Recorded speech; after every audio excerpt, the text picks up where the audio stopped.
Hello everybody and welcome to Parks Bros. It's Drew here, and today we're going to be talking about Cedar Point's newest roller coaster coming in 2025, Siren's Curse, the tallest, longest, and fastest tilt coaster in North America. That's right, Cedar Point is going to be opening up something taller than the hopefully opening soon circuit breaker down at Codaland in Austin with this 160-foot tall Vekoma tilt coaster. That's right, we're finally getting new age Vekoma in the United States. I am kind of losing it at that right now. That's amazing. I have not wanted to go back to Cedar Point since my last visit, but this may make me reconsider. I cannot believe this is officially happening. Maybe the merger with Six Flags and Cedar Point officially being a Six Flags park made this happen. Maybe not. I mean, it could be up in the air for that. But regardless, we're getting a brand new Vekoma tilt coaster. Now, I've only talked about the height so far. It does have a top speed of 58 miles an hour and an overall duration of 2 minutes. Now, that does include the time you'll be on the lift hill, so I would assume it's probably more towards a 45-second ride time, at least for pure ride time. But let's go ahead and talk through more of the stats. Speaking of duration, you'll be going through 2,966 feet of track with 13 airtime moments, 2 0G barrel rolls, a high-speed triple down, and the only other thing they list is that you will need to be 48 inches tall to ride. And then, of course, the one thing that brings the tilt coaster name to this ride is, of course, this track piece that will tilt and eventually rotate and connect up with a track piece that is near vertical or beyond vertical at the bottom, and the train will be dropped. It makes this really crazy moment where you think the train might roll off the tracks while you're looking all the way down towards the ground. Now, let's talk about placement a little bit, because I bring that idea of looking down at the ground while being held up in the air. They're putting this ride next to Valraven, which does exactly the same thing, but it's taller and faster.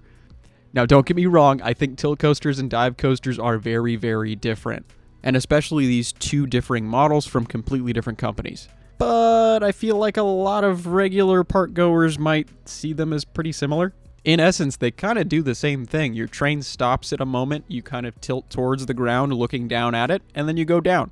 So I will say that is a little weird, but going back to the idea of where this ride is, it's actually looking to take over the plot of the stage next to Iron Dragon Station, as well as Coasters Drive-In, and making that path a lot smaller as well.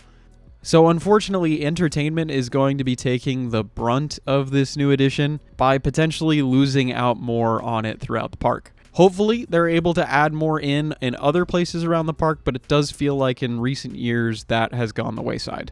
Going back to some more positive things real quick, though, they will have LED lighting on the exteriors of the cars, which will be really, really cool, and onboard audio, which is going to be a first for Cedar Point. I think you kind of need to do that when theming a ride to a Siren, especially if there looks to be no water elements around the ride at all. There seems to be a cool tunnel moment, but again, no water elements, at least in the video and concept art that we've seen so far. One concern I do have about the onboard effects is if they'll work consistently. That is a problem we've seen with many parks in the past, where their on-ride audio just didn't really work well enough for them to keep it maintained, or at least have it be justified to be maintained more. So I really hope this ride doesn't lose its call pretty soon into it opening. And speaking of being open, I hope it has a better fate than their last coaster, which I feel like at this point should just be called Top Thrill 3 when it opens next year. Hey, I mean, think about it this way. They're getting 2 new coasters for next year. All jokes aside, I think this ride is legitimately amazing looking, and I can't wait to get on a new gen Vekoma. This might be my best shot at that. And I'll hand it to the Vekoma designers. Some of these elements look absolutely whack. I mean, the first drop alone, having it twist out like that, and then the amazing 13 airtime moments. I mean, if they're all powerful like I would hope they are, it's going to be an immaculate experience.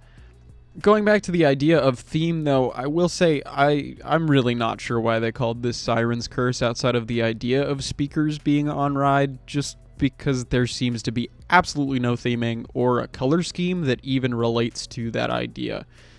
It is concept art, I understand that, or at least a concept video. But please, Cedar Point, change some of this stuff. If they can't change the name, hopefully you're able to repaint it, or maybe just put some water features, or even just a couple nets around to allude to the idea of this being a seafaring theme.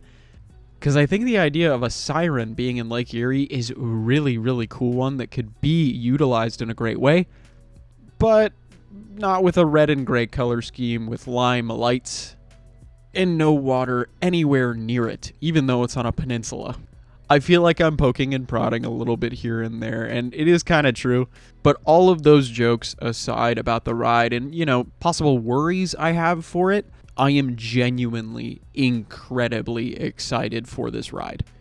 It took me by shock, as I'm sure it did for a lot of people. And like I stated earlier, as someone who did not really enjoy my last visit to the park, this is something that might bring me back, especially if Top Thrill 2 is up and open again. Ever since I saw my first POV of Formula or Abyssus or Let Coaster, even Fly is a great example at Phantasialand, I have been salivating for a new-gen Vekoma coaster to come to North America. And to find out it's happening just makes me so happy. And it gets me thinking about all of the rides for 2025 right now. The Six Flags chain, as a whole, is looking real good. And let's not forget, Epic Universe opens up next year too. Between the new rides at Cedar Point, Canada's Wonderland, Six Flags Great Adventure. And actually, speaking of Great Adventure, I understand that that is also a new gen Vekoma, as well as Circuit Breaker down at Codaland. However, due to construction delays around both of those rides, I was pretty wary about them opening anytime soon. Whereas I know Cedar Point will have it open at least towards the beginning of the season for a little bit of time. And legitimately, if anything, if these parks are starting to work with Vekoma more and more, it just makes me really excited that we're going to get one over on my side of the US in California, or potentially at least a little bit closer than Ohio or Austin, Texas. And legitimately, all I can do is cross my fingers for maybe Magic Mountain or Knott's to potentially get something, maybe even SeaWorld San Diego. With all that said, I'm curious, what do you guys think of Siren's Curse going into Cedar Point next year? Are you over the moon about it? Are you kind of wary about it? Let me know down in the comments below. But regardless, I hope you enjoyed my ramblings and my first initial thoughts on everything. I literally heard the announcement maybe 10 minutes ago now, and I'm still processing this announcement and what it means for the park, as well as the spot it's in, and what it's going to mean for the entire industry. But I guess we'll just have to wait and see. So again, thank you all so much for watching. I really do appreciate you tuning in. And if you haven't yet and you'll want some updates and fun from Southern California theme parks, make sure to subscribe. I would really appreciate it. And hopefully we'll get some more details on this ride and more soon. But until then, we'll see you on the next ride.